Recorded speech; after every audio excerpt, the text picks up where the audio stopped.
ধানের কুড়া ঢাকা হচ্ছে মেশিনে, বিশেষ প্রক্রিয়াজাত হয়ে তা বেরিয়ে আসছে কাঠের আকারে। নাম দেয়া হয়েছে তুষ কাঠ।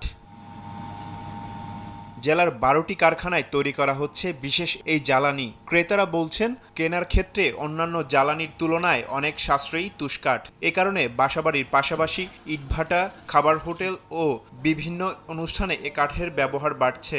এই জায়গা থেকে 10 মণ তুষ লাঠি নিতে আইছি। পরিবেশের জন্য ভালো, অনেক উপকার, সাশ্রয় হয়। আমরা এই তুষের লাঠি পোড়াই, ওই ধোঁয়া হয় না, হাড়ির গায়ে কালি লাগে না। ব্যবসায়ীরা বলছেন, প্রতিটি কারখানা থেকে প্রতিদিন ২০ মণ থেকে ১০০ মণ তুষ কাঠ বিক্রি করা হয়। তবে বাণিজ্য সম্প্রসারণে সরকারের সহযোগিতার দাবি তাদের।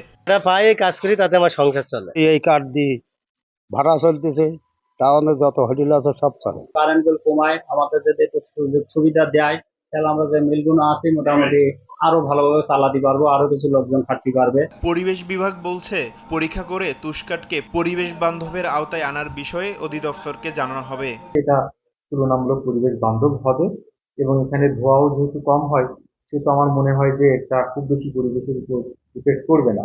ব্যবসায়ীদের তথ্য মতে সাতক্ষীরায় প্রতিদিন ৫০০ থেকে ১,০০০ মণ তুষ কাঠ উৎপাদন করা হয়। সময় সংবাদ, সাতক্ষীরা।